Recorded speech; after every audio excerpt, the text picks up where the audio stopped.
Assalamualaikum warahmatullahi wabarakatuh. Bertemu lagi dengan saya di mata kuliah Web Programming 2. Pada materi praktikum hari ini, saya akan mengajarkan tentang basic syntax yang ada di PHP. Jadi dalamnya nanti ada untuk output, terus ada penggunaan variabel dan juga ada penggunaan konstanta. Ya. Jadi ini masih dasar-dasarnya ya, standar lah untuk bahasa pemrograman output, terus nanti penggunaan variabel dan konstanta.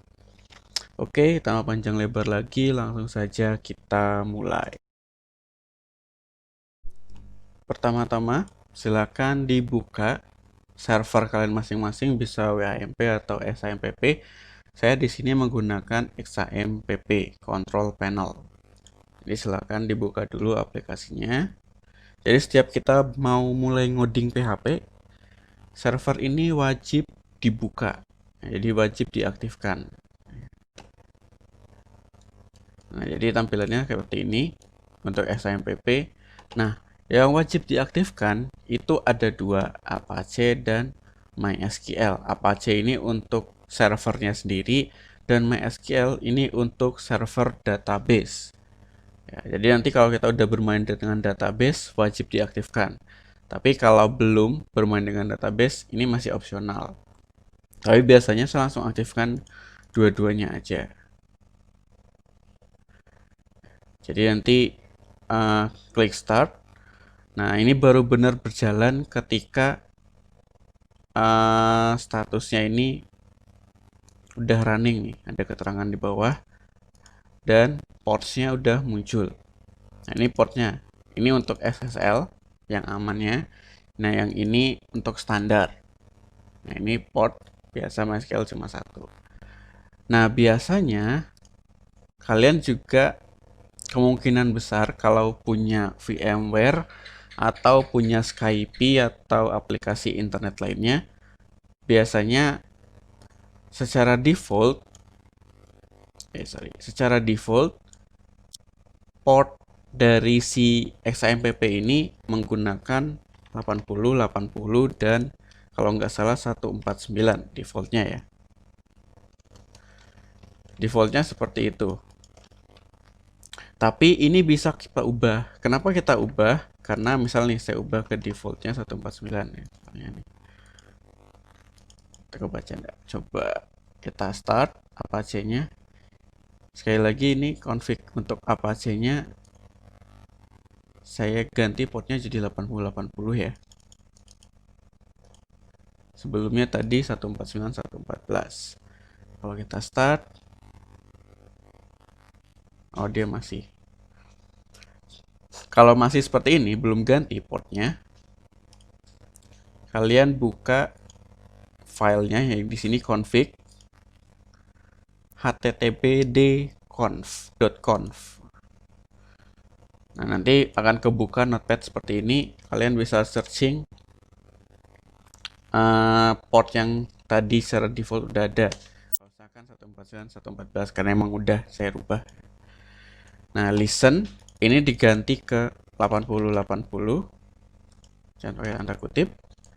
Listen 8080 kemudian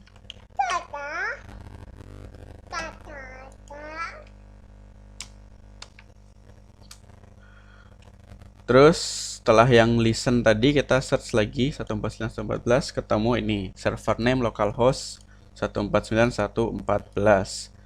Jadi kita ganti lagi 8080. Terus kemudian kita save file save. Kita coba start lagi. Nah, sekarang portnya berubah 8080. Nah, jadi biasanya kalau ada aplikasi lain itu portnya bisa jadi di blok error.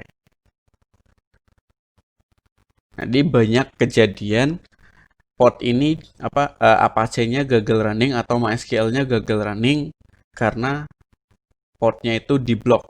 Biasanya ada keterangan di sini ports it is blocked. Mana sih saya coba tunjukin ada nggak error Apache port is nih already in use. Misalkan 80. Coba saya ganti 80 deh. Biar kalian bisa lihat errornya ya. Jadi kalau yang diajarin itu semuanya benar, kalian nggak bisa belajar nanti. Harus diajarin yang salah juga. Karena selama praktikum nggak mungkin kalian akan benar terus. Gitu. 80. Kita ganti 80. Set. Find lagi 80. Udah. Dua itu aja yang diganti, server name localhost sama listennya. Stop dulu, terus kita coba start lagi. Oh, udah. Berarti saya 80-80-80-nya aman semua sebenarnya. Nggak ada aplikasi lain yang menggunakan, tapi kalau ada aplikasi lain menggunakan, nanti muncul error di Apache-nya seperti ini.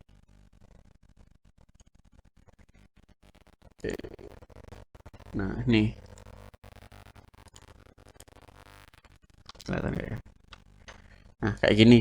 Ada error Apache 1 bla bla bla. Keterangannya ini ada di mana ya? Nih, this may be due to block port, missing dependencies, bla bla bla. Tapi paling sering karena ini, block port. Karena missing dependencies dan lain-lain itu biasanya jarang sekali terjadi.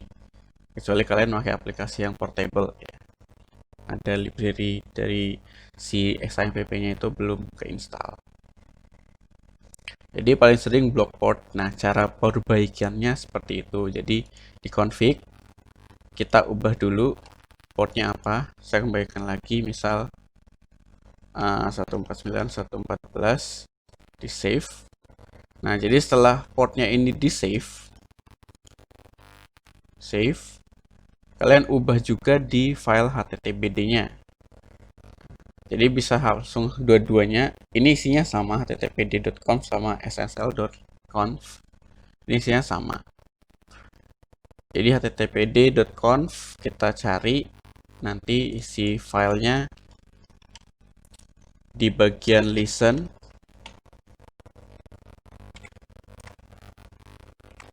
Nah, atau kalian bisa cari langsung port defaultnya yang udah ada. Tadi kan 80 nih. 80. Nah, ganti jadi yang kalian ubah tadi 114. Terus sama server name localhost 149 114. Save, close, start. Nah, ganti. Jadi kenapa saya ngambil portnya 149 114? Ya biar unik aja dan dipastikan port itu nggak ada aplikasi lagi yang make, nggak ada aplikasi lain yang make gitu. Oke, jadi seperti itu kalau kalian menemukan error Apache, baik itu Apache ataupun MySQL yang ada tulisan block ports-nya tadi, cara perbaikannya seperti itu. Oke, kita lanjut ke materi. Setelah di start dua-duanya Apache dan MySQL, untuk uji coba apakah server kalian bisa jalan, buka browser, lalu ketikkan localhost. Nah, .2 localhost .2 port yang kalian pakai untuk Apache-nya. Kalau saya kan 149 114.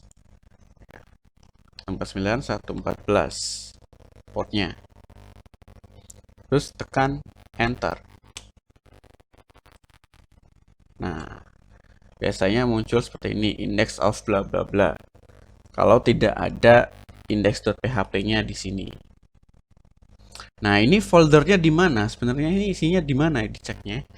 Jadi ada satu folder namanya htdocs di XAMPP ya. Jadi kalau kalian buka Windows Explorer, terus buka tempat lokasi instalasi XAMPP-nya. kalau nggak salah di C sampp. Nah, di sini ada satu folder namanya htdocs.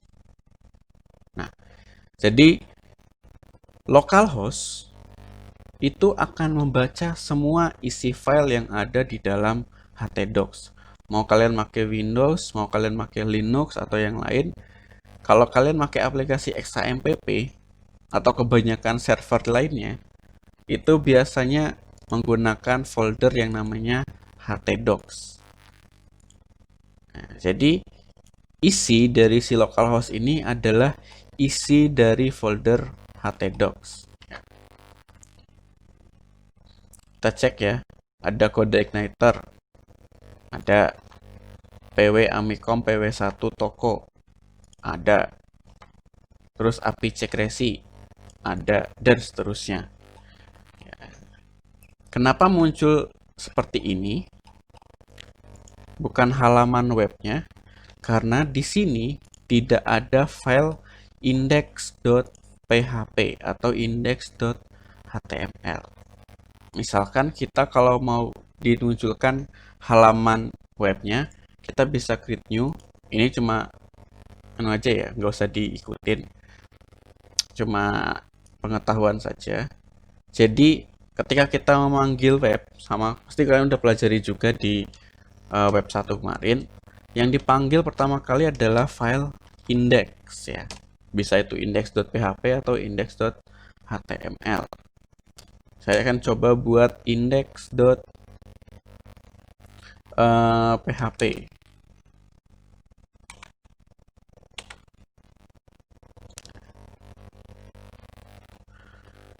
Terus kita buka lewat text editor. Kalau saya sendiri text editornya menggunakan Sublime Text ya. Seperti ini. Nah, karena kita menggunakan PHP, kita bisa tambahkan kode PHP. Bisa langsung ditambahkan misal PHP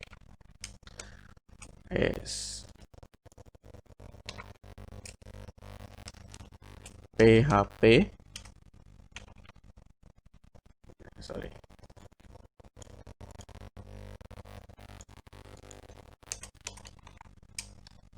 Nah, jadi biasakan kalau ngoding itu buka dan langsung tutup ya.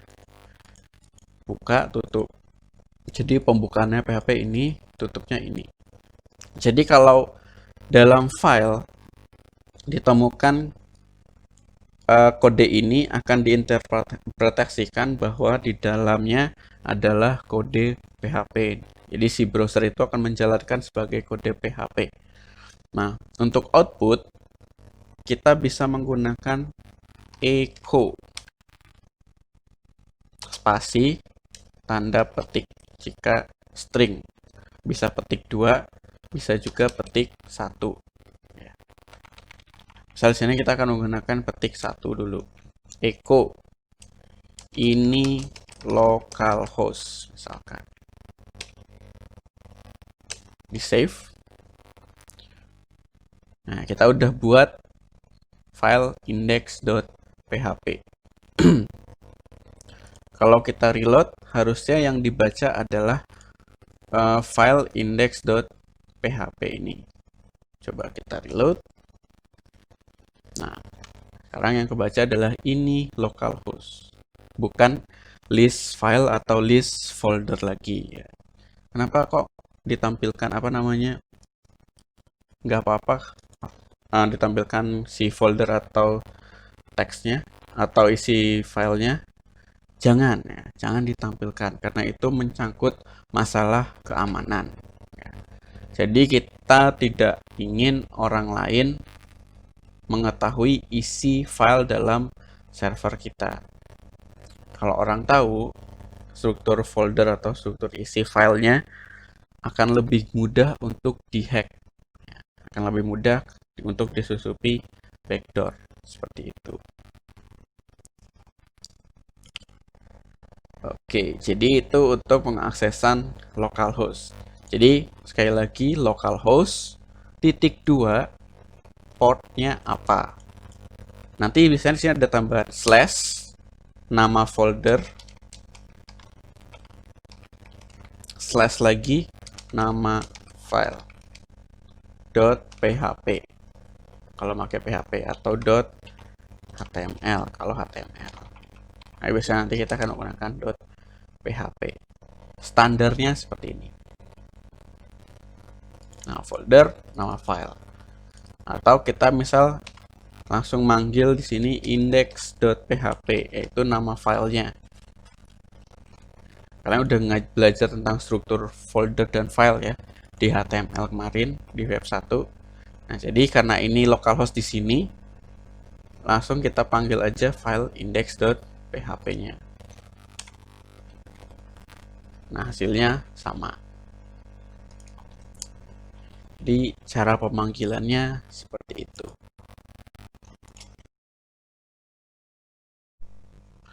Oke, jadi selanjutnya kita akan coba praktekkan pembuatan dasar-dasar PHP. Jadi kita kembali ke folder htdocs. Kita buat satu folder baru di htdocs ya. Create new folder. Karena kita akan membuat suatu mini project yang saya bilang kemarin, yaitu keranjang belanja online. Kita langsung aja bikin foldernya cart online gitu. Cart kan keranjang kan. Cart online. Kita buat folder baru namanya cart online. Terus kita buat new text document. Ya. Jadi biar kelihatan .txt-nya ini kalian bisa cek di views. Terus ada centang file name extension. Kalau nggak ada centangnya nanti nggak ada. Nah, jadi saya lebih suka ada file name extensionnya karena kita bisa langsung ubah ekstensinya di Explorer. Nah, jadi cart online di sini kita buat index.php-nya dulu.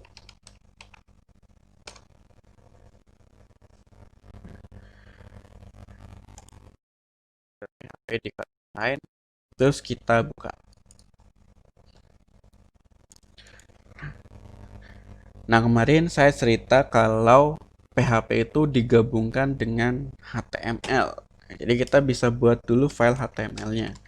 HTML, title, judulnya misal apa ya? Barang gitu misalkan. Daftar barang. Misalkan kan kalau kita mau menuju ke keranjang belanja kan harus ngerti dulu daftar barangnya apa aja, terus add to cart gitu kan ya. Berarti kita buat halaman pertama itu daftar barang. Nah, terus judulnya udah, isian dalam body kita di sini bisa menggunakan PHP. Jadi di dalamnya kita tambahkan PHP. Nah, seperti ini. Jadi kita bisa buat dulu variabel. Misal variabelnya itu ada untuk ID produknya, nama produknya, deskripsi, stok, sama harga produk gitu misalkan. Jadi di sini kita akan buat dulu cuma satu barang aja, nggak usah banyak-banyak. Nanti kita akan buat lebih dari satu barang pada saat materinya nanti. Jadi kita belajar pelan-pelan dulu aja. Jadi harus belajar merangkak, jalan, baru bisa lari gitu. Jadi jangan langsung lari, sakit nanti jatuh terus. Oke, pertama kita buat dulu variabelnya. Nah, untuk membuat variabel harus diawali dengan tanda dolar ya. Jadi harus diawali dengan tanda dolar. Dolar, terus ID produk. Jangan dengan ID produk itu nanti kita buat konstanta aja. Biar kalian belajar bikin konstanta. Tapi biasanya sih normalnya dibuat variabel. Tapi biar kalian bisa belajar konstanta ya, kita buat konstanta aja di produknya nanti. Nah, sekarang kita buat variabelnya, yaitu ada nama produk. Saya sekali lagi sintaks untuk variabel ada tanda dolar di awalnya. Kalau nggak ada tanda dolar nggak bisa. Dan nggak boleh dispasi. Jadi tanda dolar langsung namanya apa. Jangan dispasi. Nah, dolar nama produk berarti variabel nama produk sama dengan, kalau angka kita bisa langsung tuliskan 1, 2, 3 misalkan. Kalau integer. Tapi kalau string kita pakai tanda petik. Jadi di PHP sendiri berbeda dengan bahasa pemrograman lain, kita tidak perlu mendeklarasikan tipe datanya di awal. Si PHP ini akan otomatis menginterpretasikan sendiri tipe datanya sebagai apa. Kalau nggak ada tanda petik berarti dia integer atau double. Kalau ada tanda petiknya berarti dia adalah string tipe datanya. Itu udah otomatis. Ini nama produk. Misalkan nama produknya adalah susu, gitu misalkan. Kemudian variabel selanjutnya deskripsi. Deskripsi biasanya kan ada deskripsi barang nih. Nah, variabel itu juga namanya nggak boleh dispasi, harus jadi satu. Makanya penggabungannya biasanya menggunakan garis bawah. Ya, deskripsi barang. Sama dengan misalkan ini susu enak loh, merek bendera, gitu misalkan.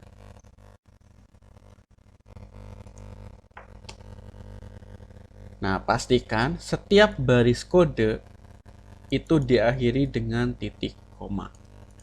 Nah, produk, titik koma, deskripsi barang, titik koma. Jadi, setiap baris kode itu titik koma. Nah, kalau yang kayak gini itu bukan termasuk kode PHP. Ini coba sebagai isyarat kalau di dalamnya ada kode PHP. Kode PHP-nya itu yang ada di dalam sini. Kayak di sini nggak ada titik koma. Jadi ini sebenarnya buat ngasih tahu browser aja kalau di dalamnya ada PHP-nya. Jadi browser bisa mengcompile sendiri otomatis, nggak perlu kita compile pakai text editor atau IDE-nya. Kalau dalamnya ada PHP. Oke, deskripsi barang, nama produk, terus stok. Biasanya kalau barang ada stoknya. Stoknya, angka, berarti misal stoknya ada 100 barang. Terus terakhir ada harga. Sama dengan, misal harganya adalah 100.000. Gitu. Nah, tapi ini nggak bisa seperti ini. Jadi, kalau kita mau pakai titik atau koma pemisah ribuan, nanti kebacanya akan menjadi string ya. Sedangkan kalau angka itu tidak boleh menggunakan titik atau koma kecuali kita pakai tipe datanya double ya atau float. Tapi kalau harga langsung dijadiin satu, tidak ada pemisah ribuannya. Misal harganya adalah 100.000 ya.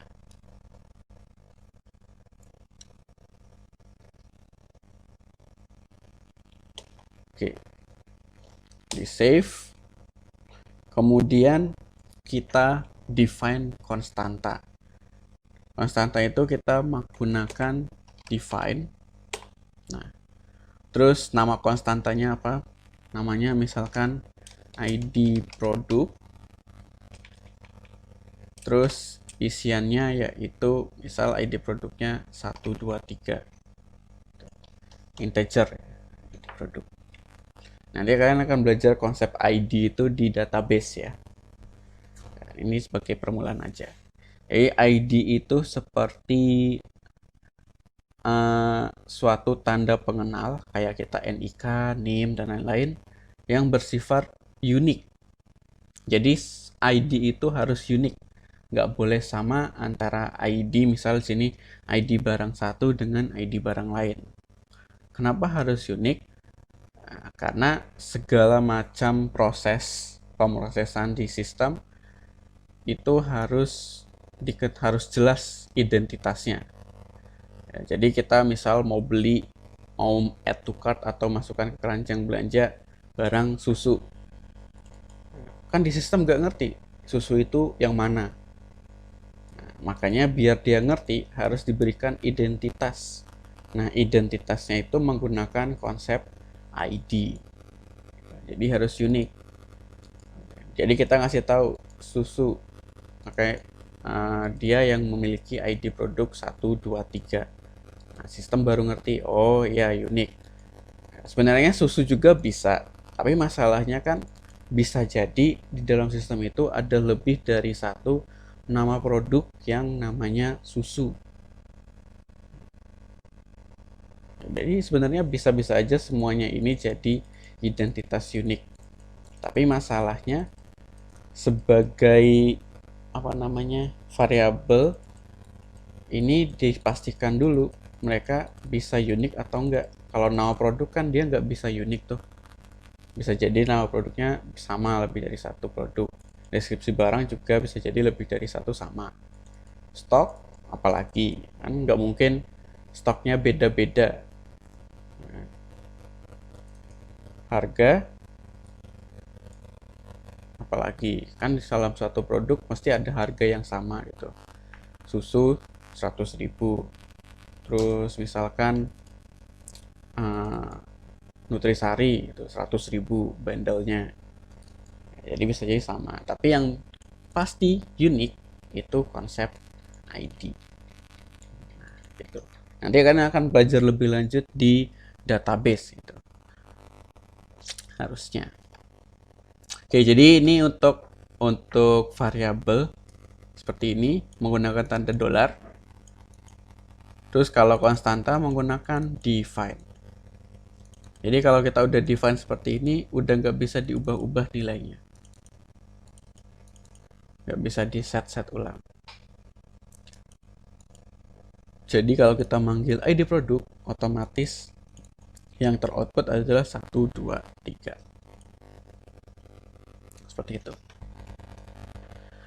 Terus kemudian di atas sudah ada variabel dan konstanta, selanjutnya kita buat outputnya. Nah, biar lebih berasa ini adalah sebuah gabungan HTML, kita outputnya menggunakan table. Ya, biar lebih berasa. Oh, kan table biasanya dibikin pakai HTML nih. TR TD.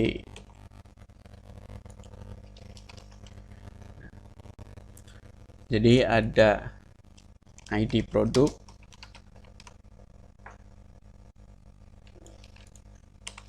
dipaste aja, ada nama, ada deskripsi, stok, terus ada terakhir harga. Nah, seperti ini.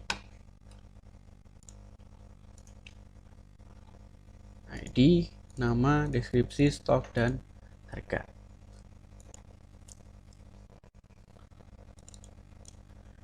Nah, selanjutnya seperti tadi untuk output kita bisa menggunakan echo. Jadi kita bisa menggunakan echo.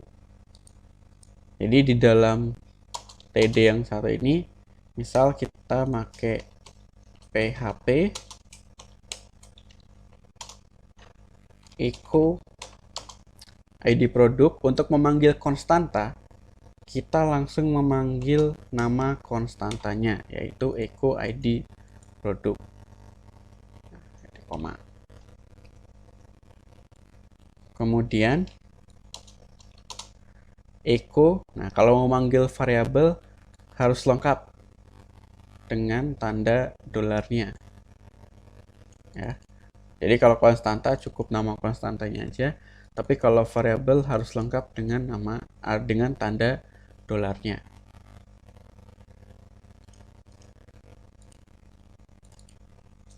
Jadi nama produk itu echo nama produk. Terus selanjutnya ada deskripsi produk. Kita panggil aja deskripsi barang variabelnya. Terus kemudian stok, berarti kita panggil stok. Terakhir ada harga, kita panggil harga. Biasakan di depan harga ada RP-nya. Jadi saya akan ajarkan gimana menggabungkan string dengan variabel. Biar kita bisa menambahkan RP-nya di depan, kita kasih dulu tanda petik stringnya, yaitu RP.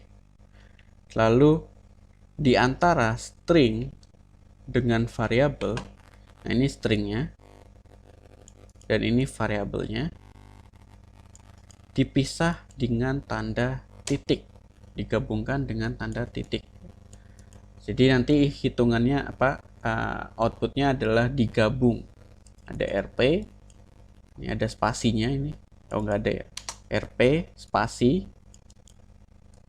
baru ada harganya apa, variabel harganya apa, dan di save ya.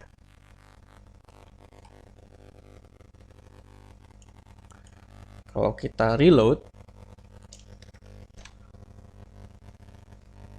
belum ada apa-apa, karena yang kita panggil di sini adalah indeks PHP yang ada di dalam htdocs ya. Padahal kita udah bikin folder baru yaitu card online dan ada file index.php. Berarti kita harus manggil dulu foldernya apa, yaitu card online / baru nama filenya index.php. Nah, ini muncul seperti ini ya. ID produk 123, nama produk susu, deskripsi produk, ini susu enak loh, merek bendera, stok produknya 100, dan harga produknya udah ada RP-nya dan 100.000 sesuai isi dari variabelnya. Ini tadi ada tanda ini di atas ini, kalian bisa cek ini double nih untuk di HTML-nya. Hapus saja. Jadi kalau kalian ubah variabelnya, misal stoknya jadi 1000, di save.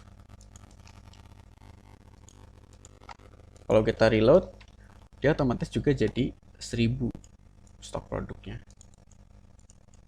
Jadi isi dari outputnya akan menjadi lebih dinamis tergantung isi dari variabelnya apa. Kan beda nih kalau ceritanya kalau kita ada 1000 gitu, reload 1000, terus kalau mau diubah stok produknya jadi 100.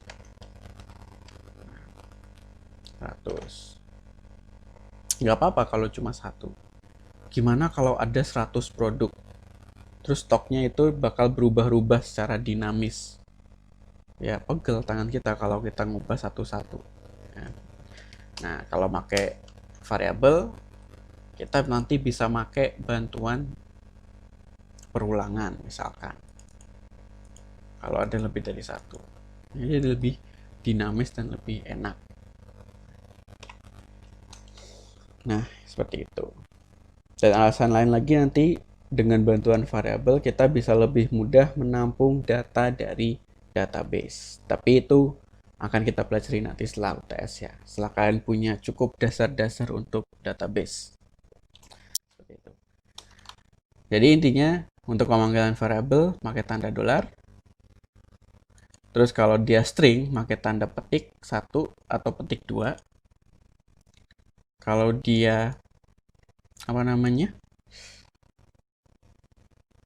integer, tidak usah pakai string. saya akan nunjukin gimana bedanya petik 2 dan petik 1. Ini kan tadi saya ajarkan kalau gabungkan string dengan variabel itu pakai tanda titik. Tapi ini cuma berlaku kalau kita stringnya menggunakan petik 1. Kalau kita menggunakan petik 2, misalkan di sini pakai petik 2,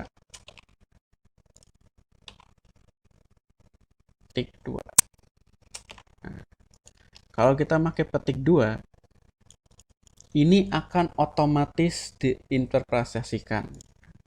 Jadi kita tidak perlu menggabungkan menggunakan titik. Bedanya di situ.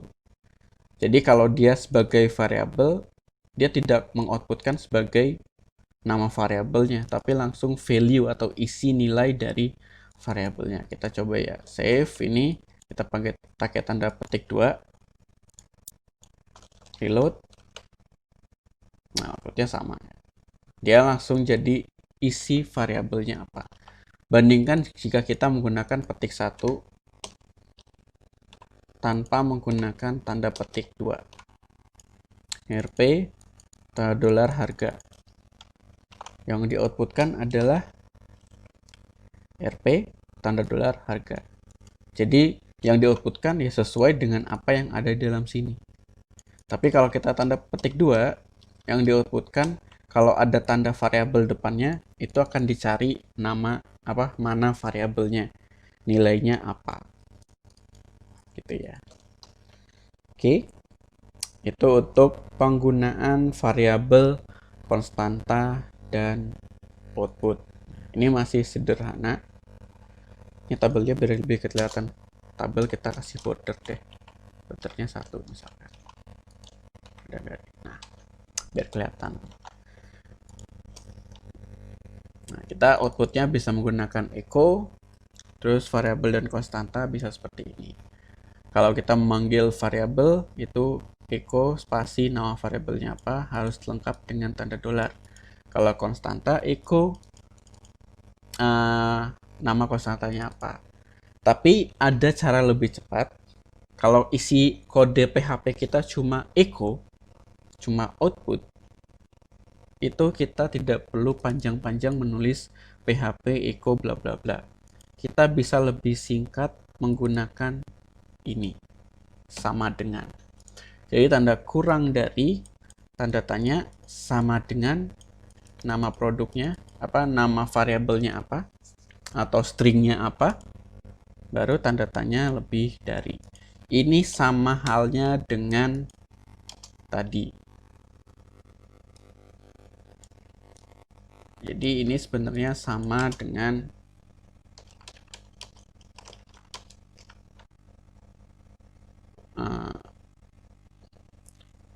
PHP echo nama produk. Ini sama isinya.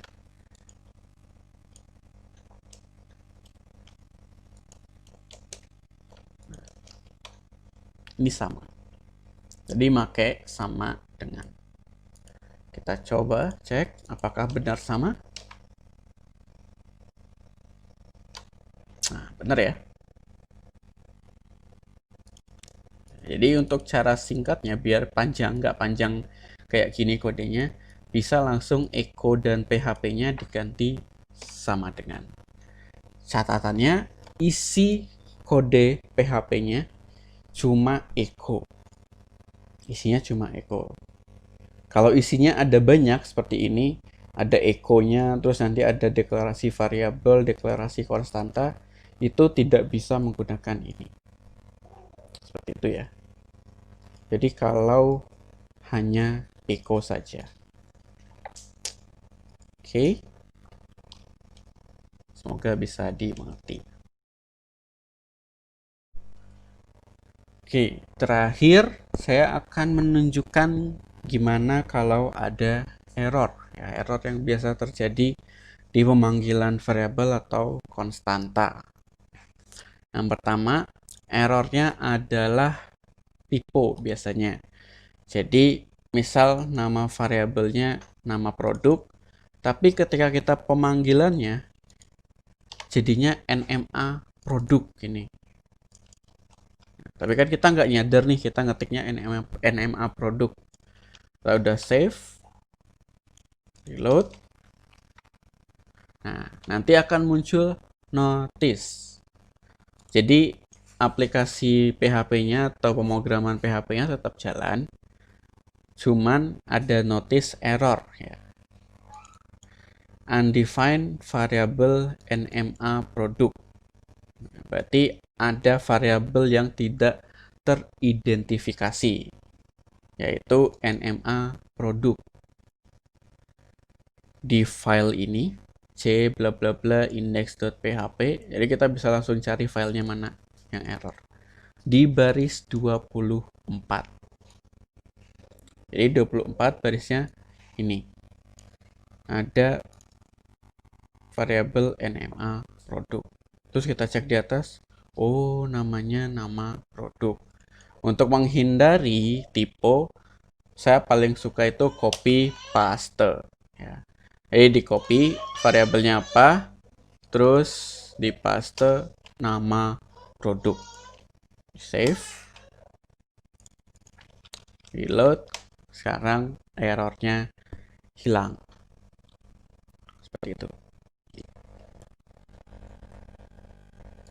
Sama halnya dengan konstanta ya, jadi kalau kita di sini echo id products misalkan, kita reload, dia muncul notice undefined constanta, constant id products. Dia tapi ada apa namanya, asumnya nggak terlalu penting juga sih, yang penting ini sama kayak variabel. Terus di baris 20 di file ini cara bacanya gitu. Jadi kita cek filenya baris nomor 20. Oh, ini di products. Nah, sekarang kita sesuaikan namanya dengan konstanta. Jadi yang jangan konstantanya yang disesuaikan dengan di sini, jangan. Tapi yang di sini, yang di outputnya, yang di echo-nya, yang disesuaikan dengan nama variabel. Kenapa nggak bisa ininya aja yang diganti, misal id products gitu? Karena nanti dalam satu file belum tentu echo id products ini apa namanya cuma satu, nanti lebih dari satu. Kalau lebih dari satu berarti kalau kita ubah dia jadi dari id product jadi id products, berarti semua echo id product yang di bawah-bawahnya selain yang id products ini itu harus kita ganti semua. Nah, itu malah lebih ribet. Jadi kalau udah bener ya nggak usah diapa-apain, yang salah aja yang diperbaiki. Jadi yang salah adalah di bagian variabelnya, disesuaikan dengan nama konstantanya. Di bagian konstantanya disesuaikan dengan nama konstanta gitu. Terus selanjutnya, karena dia case sensitif, huruf besar kecil itu berbeda ya. Jadi di sini deskripsi barangnya G-nya besar misalkan. Nah, kita cek. Nah, dia langsung error. Deskripsi barang G-nya kecil itu tidak diketahui, undefined variable. Ya, jadi barangnya harus gede G-nya. Nah, sesuaikan. Jadi yang echo-nya disesuaikan dengan deklarasi variabel. Reload. Nah, baru bisa. Jadi seperti itu ya, case sensitif, huruf besar, huruf kecilnya ngaruh ya. Nah, kalau kita typo, misalkan echo ini jadi kita manggil fungsinya salah, kita cek, dia langsung parse error bla bla bla. Jadi sintaks error, parse error, sintaks error. Baru kalau terjadi seperti ini, namanya udah fatal, PHP-nya berhenti jalan, nggak bisa di render, nggak bisa ditampilkan di browser. Kalau cuma notice atau warning, PHP-nya masih jalan. Tapi kalau udah parse error, sintaks error, atau fatal error, itu PHP-nya berhenti, nggak bisa jalan lagi.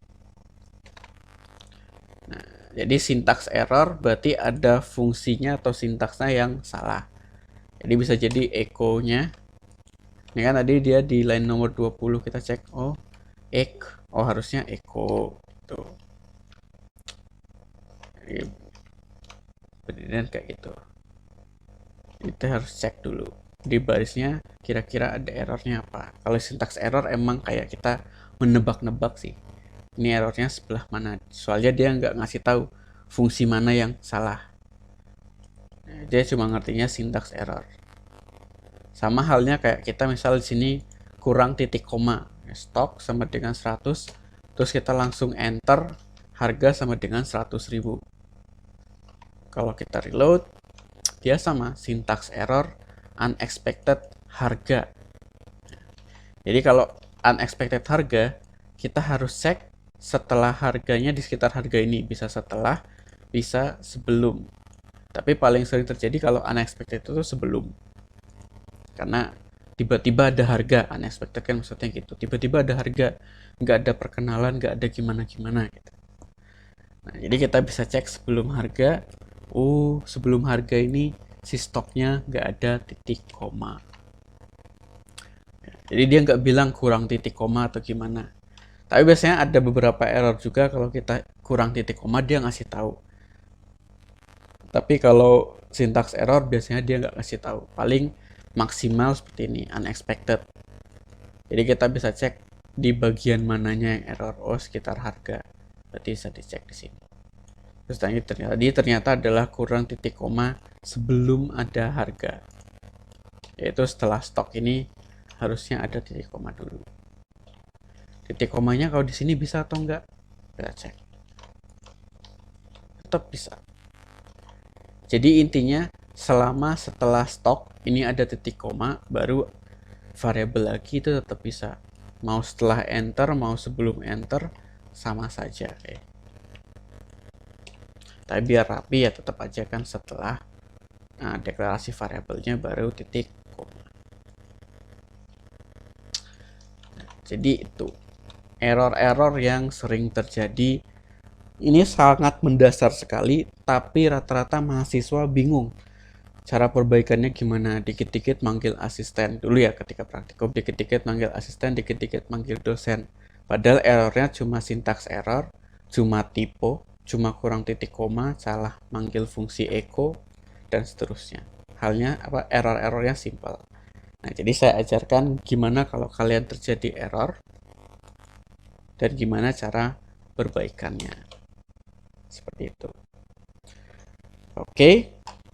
Jadi untuk materi hari ini, materi praktikum hari ini sampai di sini dulu. Kita udah bahas gimana tadi konfigurasi XAMPP-nya, terus gimana sintaks dasar untuk variabel konstanta, dan error-error yang sering ditemukan. Semoga bermanfaat. Jika ada pertanyaan bisa langsung disampaikan lewat WA group ya, biar kita bisa bahas diskusi bareng-bareng. Oke? Sekali lagi terima kasih atas perhatiannya. Saya tutup. Wassalamualaikum warahmatullahi wabarakatuh.